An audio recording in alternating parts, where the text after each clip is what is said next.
ओम।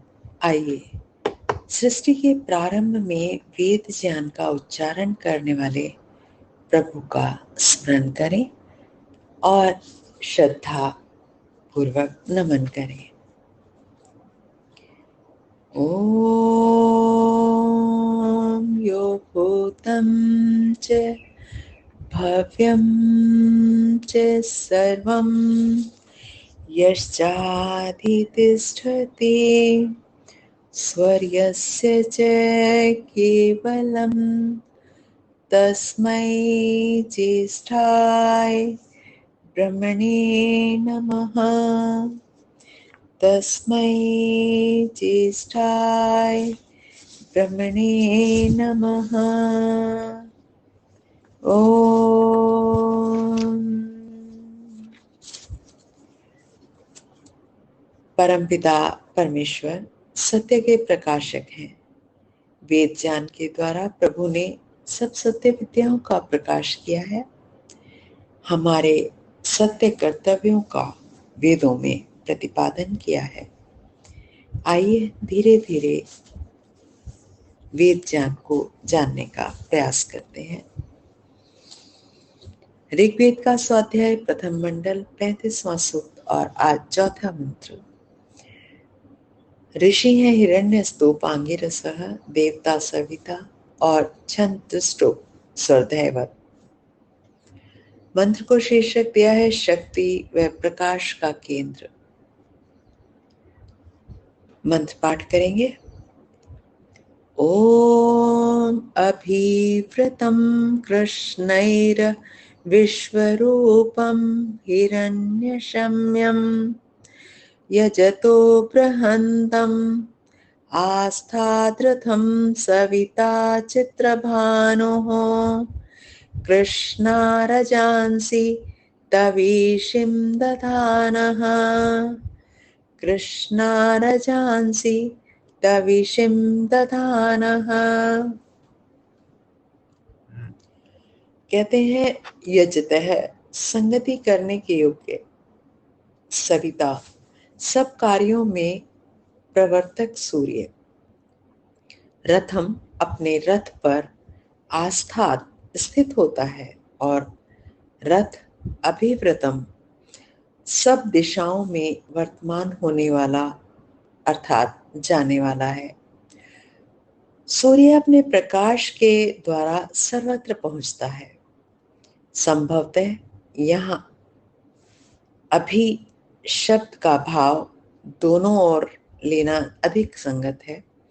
सूर्य का प्रकाश पृथ्वी के दोनों ओर पहुंचता है। पृथ्वी का जो भाग सूर्याभिमुख होता है, सूर्य के सामने होता है, वहां सूर्य की किरणें सीधी पहुंच रही होती हैं और दूसरे भाग पर चंद्रमा से प्रतिक्षिप्त होकर सूर्य की किरणें भूभाग को प्रकाशित करती हैं। कृष्ण ही जलों को सूक्ष्म करने वाली किरणों से विश्वरूपम इस संसार को सुंदरता प्राप्त कराने वाले। यदि सूर्य किरणों से जलों का वाष्पीकरण न होता तो वृष्टि के अभाव में, वृष्टि अर्थात वर्षा के अभाव में, इस संसार का स्वरूप एक मृत पुरुष के समान होता।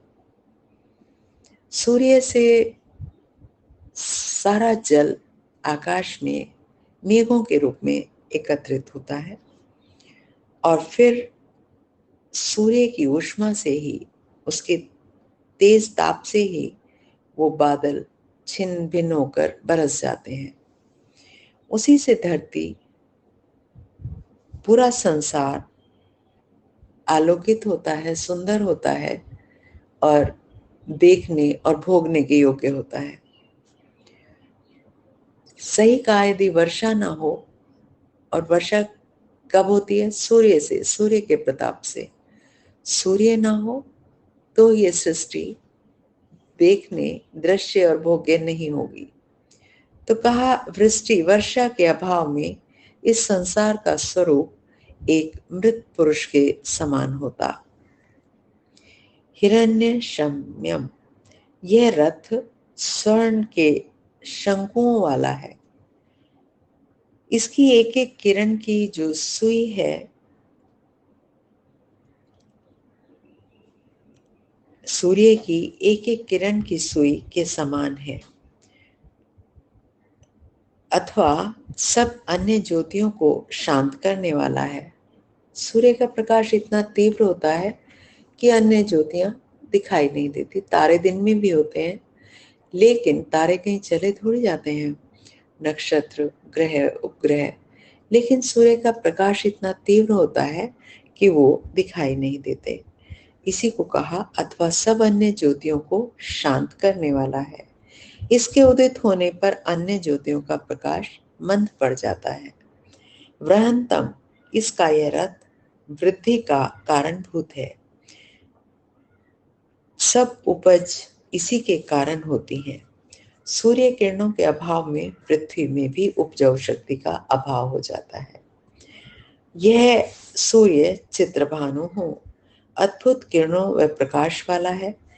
इसकी विविध किरणें भिन्न भिन्न रोगों को शांत करने वाली होती हैं, क्योंकि उसमें सभी रंग समाहित हैं, उसमें अन्य पदार्थ भी समाहित हैं। सूर्य में बैठकर विटामिन डी की पूर्ति होती है, नेत्रों में देखने की ज्योति आती है। यदि हम प्रातःकाल उदित होता हुआ सूर्य का दर्शन करते हैं और हम यदि हृदय पर सूर्य की किरणों को लेते हैं तो हमारा हृदय भी सशक्त होता है। कहा सर्वत्र प्राण शक्ति का संचार करती है। इसकी किरणें केवल प्रकाश देने का कार्य नहीं करती। यह सूर्य कृष्णा रजांसी आकृष्ट लोक समूहों को लक्ष्य करके तविशिम बल को दधाने धारण कर रहा है। एक सौर लोक में सूर्य के चारों ओर जितने भी पिंड घूमते हैं, उनमें शक्ति का संचार सूर्य द्वारा ही हो रहा होता है। भावार्थ में कहा, संपूर्ण शक्ति व वृद्धि का स्रोत यह सूर्य ही है। इसकी किरणें प्रकाश व शक्ति दोनों प्राप्त कराती हैं। आज के मंत्र का यही सुंदर संदेश, यही उपदेश कि सूर्य के गुणों को हमने जाना, सूर्य हमारे लिए कितना लाभप्रद है।